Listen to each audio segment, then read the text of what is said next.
संस्थापकाय च धर्मस्य सर्वधर्मस्वरूपिणे अवतारवरिष्ठाय रामकृष्णाय ते नमः। भज गोविन्दं भज गोविन्दं भज गोविन्दं भज गोविन्दं गोविन्दं भज मूढमते भज गोविन्दं भज गोविन्दं गोविन्दं भज मूढमते। सम्प्राप्ते सन्निहिते काले सम्प्राप्ते सन्निहिते काले नहि नहि रक्षति दुःखकरणे नहि नहि रक्षति दुःखकरणे। भज गोविन्दं भज गोविन्दं गोविन्दं भज मूढमते। मूढजहि धनागमतृष्णा मूढजहि धनागमतृष्णा कुरु सद्बुद्धिं मनसि वितृष्णा कुरु सद्बुद्धिं मनसि वितृष्णा। यल्लभसे निज कर्मोपातं यल्लभसे निज कर्मोपातं वित्तं तेन विनोदय चित्तं।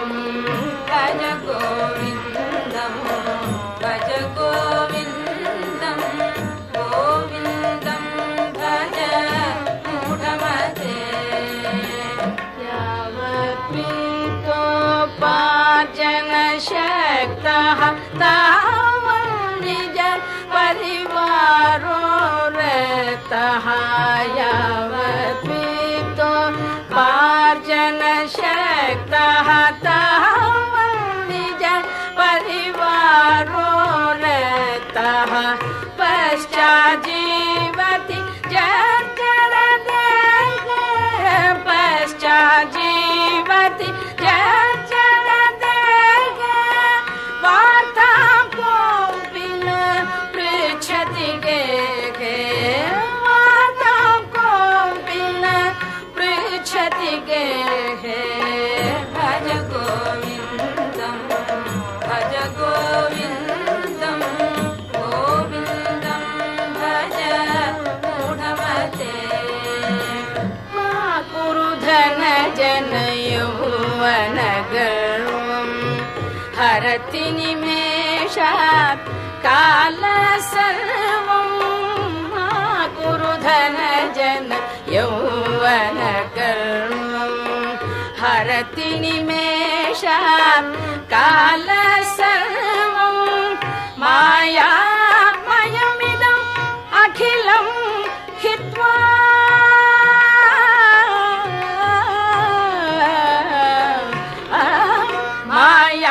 मायामयमिदम् अखिलं हित्वा ब्रह्मपदं त्वं प्रविश विदित्वा ब्रह्मपदं त्वं प्रविश विदित्वा। भज गोविन्दं भज गोविन्दं गोविन्दं भज मूढमते। सुरमन्दिरतरु मूलनिवासः शय्याभूतलम् अजिनं वासः सुरमन्दिरतरु मूलनिवासः शय्याभूतलम् अजिनं वासः सर्वपरिग्रह भोगत्यागः सर्वपरिग्रह भोगत्यागः कस्य सुखं न करोति विरागः।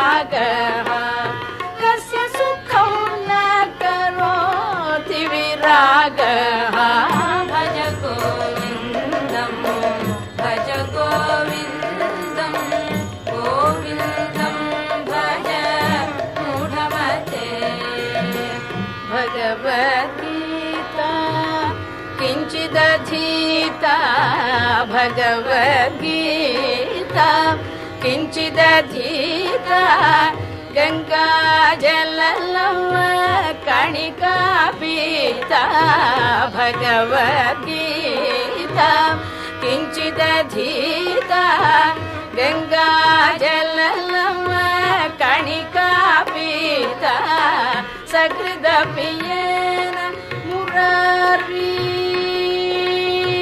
सकृदपि येन मुरारी समर्चा सकृदपि येन मुरारी समर्चा क्रियते तस्य यमेन न चर्चा क्रियते तस्य यमेन न चर्चा भज गोविन्दं भज गोविन्दं भज गोविन्दं भज गोविन्दं भज गोविन्दं भज गोविन्दं गोविन्दं भज मुदमते पुनरपि जननं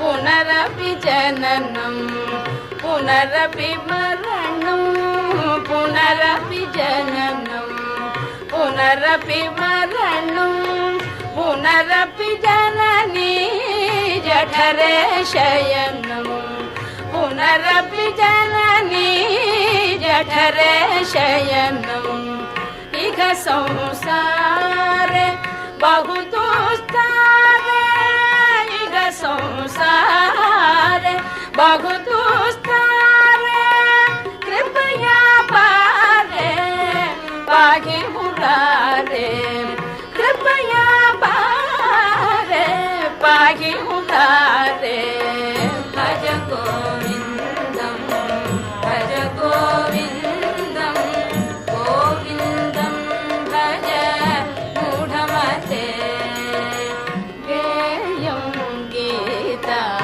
नाम सहस्रं ध्येयं श्रीपति रूपमजस्रं गेयं गीता नाम सहस्रं ध्येयं श्रीपति रूपमजस्रं नेयं सज्जन संगे चित्तं नेयं सज्जन संगे चित्तं देयं दीनजनाय जवीतं देयं दीनजनाय जवीतं भज गोविन्दं भज गोविन्दं गोविन्दं भज मूढमते